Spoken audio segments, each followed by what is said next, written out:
Bersama kita pada pagi ini iaitu Ustazah Puan Hajah Siti Mahyana binti Pehin Sirajah Khatib Datuk Paduka Seri Setia Dr. Ustaz Haji Awang Yahya merupakan Ketua Bahagian Kemajuan Syiar Islam Kementerian Hal Ehwal Agama selaku Setiausaha Bersama Jawatan Kuasa Teknikal. Assalamualaikum Ustazah. Waalaikumsalam warahmatullahi wabarakatuh. Apa khabar Ustazah? Alhamdulillah sihat. Alhamdulillah. Ya, jadi itu yang kita harapkan ya. Jadi sambutan Maulid Nabi Muhammad sallallahu alaihi wasallam bagi peringkat negara bagi tahun ini iaitu tahun 1443 Hijrah yang akan disiarkan ya. Jadi mungkin dapat dikongsikan kepada penonton kita ni apakah sebetulnya pengisian acara sambutan berkenaan dan mungkin bila sebetulnya yang akan diadakan Ustazah. Silakan. Bismillahirrahmanirrahim. Alhamdulillahirabbil alamin. Wassalatu wassalamu ala asyrafil anbiya wal mursalin wa ala alihi wa sahbihi ajma'in. Selamat pagi Daud dan Mahirah. Alhamdulillah sambutan Maulid Nabi Muhammad sallallahu alaihi wasallam peringkat negara bagi tahun 1443 Hijrah akan bersiaran di RTV Perdana, RTV Sukma Indra, RTV Go, saluran Radio Brunei dan media sosial pada hari Selasa 19 hari bulan Oktober 2021. Itu pada hari itu ialah 12 Rabiul Awal 1443 Hijrah. Antara pengisian acara yang telah diaturkan ialah bacaan Al-Quran, kemudian akan ada ucapan khas yang berhormat Menteri Hal Ehwal Agama, akan ada persembahan zikir marhaban, tazkirah khas, salawat dan puisi dan bacaan doa selamat. Sambutan ini melibatkan kerjasama beberapa pihak khususnya di dalam persembahan iaitu daripada Kementerian Hal Ehwal Agama, Kementerian Kebudayaan Belia dan Sukan, Kementerian Pendidikan serta kumpulan-kumpulan Firqatun Nida, Belia Masjid, Belia Da'i dan Mu'alaf serta mahasiswa dari Kolej Universiti Perguruan Agama Seri Begahuan dan Universiti Islam Sultan Syarif Ali. Di samping itu akan ada juga tembakan meriam bagi menandakan kedatangan 12 Rabiul Awal yang akan diadakan pada hari yang sama di Bandar Seri Begawan jam 9.30 pagi. Ya, itu saja Mahirah. Ya. Ya. Dan yang mulia Ustazah ya, sebagaimana lazimnya pada setiap tahun ya, sambutan Maulid Nabi Muhammad sallallahu alaihi wasallam itu bagi peringkat negara yang kita adakan pada saban tahun ya, mempunyai tema masing-masing. Dan kita ingin mengetahui untuk tahun ini pula, apakah temanya mungkin dapat yang mulia Ustazah kongsikan bersama mengenai dengan tema kita dan mungkin dapat dijelaskan juga secara rincinya. Silakan. Terima kasih Daud. Sama. Alhamdulillah, tema yang disediakan oleh Jawatan Kuasa pada tahun ini berbunyi Rasulullah kekasih Allah, kekasihku dunia akhirat. Satu tema yang cukup mendalam dan menyentuh hati. Kita tidak menafikan bahawa Nabi Muhammad SAW dan Nabi yang terakhir, Nabi yang paling tinggi kedudukannya di sisi Allah. Sebagai seorang yang amat dikasihi, Allah telah mempersiapkan pengumuman lebih awal akan diciptakan seorang Nabi. Tapi Nabi ini Nabi yang terakhir. Bukan Nabi yang di pertengahan, tetapi Nabi yang terakhir, tapi diawalkan pengumuman sebelum lagi Nabi Muhammad ini diciptakan.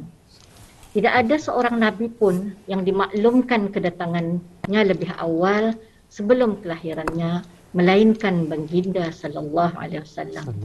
Diceritakan satu kisah Nabi Adam dan Hawa ketika ia keluar daripada syurga, ia dikeluarkan daripada syurga dan diturunkan ke muka bumi, lalu mereka terpisah.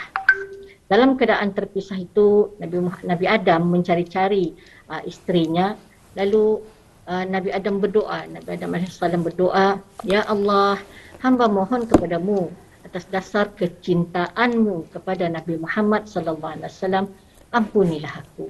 Begitu doa Nabi Adam. Sedangkan Nabi Muhammad belum lahir, tapi Nabi Adam sudah berdoa dengan nama Nabi Muhammad. Kemudian bila Allah mendengar doa ni, Allah menanyakan kepada Nabi Adam, dari mana engkau tahu Nabi Muhammad sallallahu alaihi wasallam? Padahal Allah tahu, Allah Maha mengetahui akan adanya Nabi Muhammad sallallahu alaihi wasallam, tapi Allah masih bertanya kepada Nabi Adam. Inilah caranya inilah mungkin caranya Allah mengajar umat keturunan Nabi Adam untuk mengenal Rasulullah sallallahu alaihi wasallam. Kemudian bila mendengar pertanyaan Allah Subhanahu wa taala tadi, Nabi Adam menjawab, ketika engkau menciptakan aku, ya Allah, aku terlihat di tiang-tiang arash. Lafaz la ilaha illallah Muhammadur Rasulullah. Tidak ada satu pun yang tidak tertulis di pintu-pintu itu, tidak ada satu pun pintu yang tidak tertulis lafaz itu. Tertulis nama itu setelah namamu, ya Allah. Kemudian dijawab oleh Allah Subhanahu wa taala, kalau bukan kerana cintaku kepadanya, iaitu kepada Nabi Muhammad sallallahu alaihi wasallam, aku tidak menciptakan engkau, wahai Adam. Allahu Akbar. Sampai begitu sekali kasih sayang Allah kepada Nabi Muhammad sallallahu alaihi wasallam. Nama baginda tersergam di dalam syurga sebelum kelahiran baginda. Ini antara cerita mengenai bagaimana kasihnya Allah kepada Nabi Muhammad sallallahu alaihi wasallam. Kalau Nabi Muhammad sendiri dicipta atas kasih sayang Allah kepada Nabi Muhammad sallallahu alaihi wasallam, bagaimana pula dengan ketani manusia, hamba yang biasa, kerana hidup atas belas kasihan Allah Taala dan atas kasih Rasulullah sallallahu alaihi wasallam kepada umatnya sehingga ke hari kiamat. Maka wajiblah bagi kita membalas kasih sayang itu tidak berkesudahan sehingga ke penghujung nyawa. Ya, alhamdulillah. Jadi itu merupakan tema sambutan dan juga huraian ringkas mengenai tema sambutan, ya. Apa tadi itu Ustazah? Rasulullah kekasih Allah?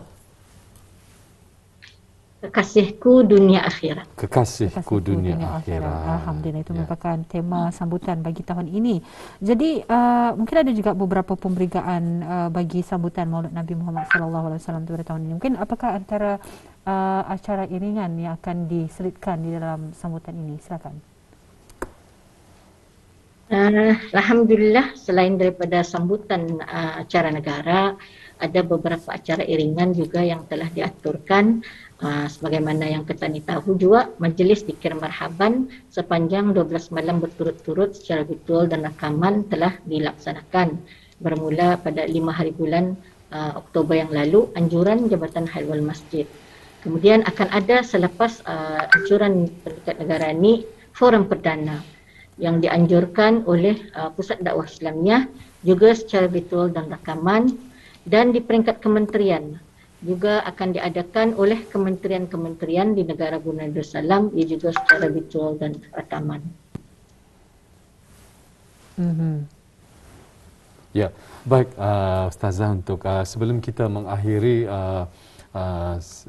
ruangan ataupun segmen bual bicara kita pada pagi ini, ya, mengenai dengan sambutan Maulid Nabi Muhammad sallallahu alaihi wasallam ini, kita ingin mengetahui juga, ya, mungkin untuk memberi saranan ataupun harapan kepada orang ramai bagi sama-sama menyemarakkan, ya Ustazah, sambutan Maulid Nabi Muhammad sallallahu alaihi wasallam bagi tahun ini, iaitu bagi tahun 1443 Hijrah ini.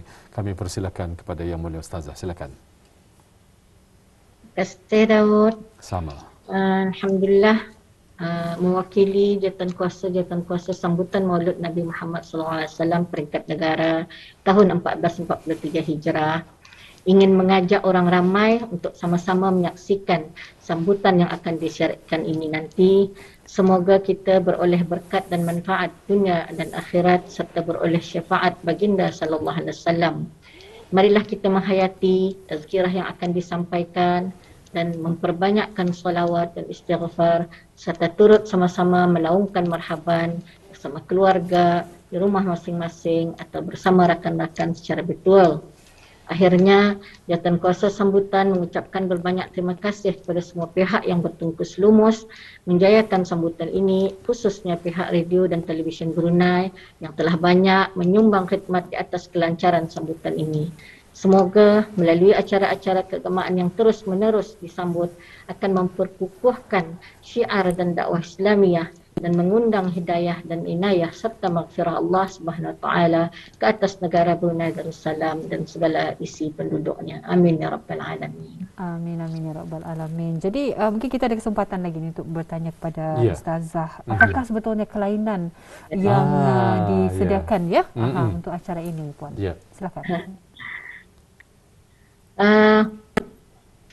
Alhamdulillah, di atas keprihatinan kepimpinan raja yang kita kasihi dalam meneruskan sambutan-sambutan keagamaan, apatah lagi yang berkaitan dengan hari-hari kebesaran Islam yang tidak boleh ditinggalkan. Meskipun tiada majlis perhimpunan diadakan sebagaimana lazimnya, namun kita masih berpeluang untuk meraihkannya disesuaikan dengan keadaan semasa. Maka sambutan ini pada kali ini dibuat secara rakaman dan virtual, bersiaran di rangkaian radio dan televisyen selain melalui teknologi terkini media massa. Di dalam sambutan pada 12 Rabiul itu nanti diperbanyakkan persembahan salawat dan diiringi oleh puisi. Kalau selalunya satu segmen itu satu macam saja, tapi akan dalam sambutan ini akan ada beberapa salawat diperdengarkan dan diiringi oleh bacaan puisi yang berkaitan dengan Nabi Muhammad sallallahu alaihi wasallam. Selain itu juga untuk memberigakan sambutan ini, maka beberapa promo telah disediakan bagi menyemarakkan sambutan ini, antaranya promo khas mengenai tema dan promo mengenai salawat-salawat dan fadilatnya. Alhamdulillah sudah keluar pun di siaran televisyen Brunei, serta insya-Allah akan ada satu video pendek yang melibatkan orang ramai berkaitan tema. Tujuan kepelbagaian promo ini adalah untuk memberikan sambutan dan mengajak orang ramai sama-sama memperingati pengorbanan dan perjuangan Rasulullah sallallahu alaihi wasallam sebagai nabi yang diutus untuk membawa rahmat kepada seluruh alam. Begitulah Daud dan Mahira. Ya, Alhamdulillah. Ya, jadi terima kasih kepada Yang Mulia Puan Hajah Siti Mahiana binti P. Hensi Raja Khatib Datuk Paduka Seri Setia Dr. Ustaz Haji Allah Yahya, merupakan Ketua Bahagian Kemajuan Syiar Islam Kementerian Hal Ehwal Agama dan juga selaku setiausaha bersama Jawatan Kuasa Teknikal. Sekali lagi kita ucapkan terima kasih. InsyaAllah kita mendoakan semoga diberikan kelancaran dan kepada acara yang akan bakal berlangsung ini, dan insyaAllah kita berjumpa lagi. Assalamualaikum. Waalaikumsalam warahmatullahi wabarakatuh. Terima kasih kembali.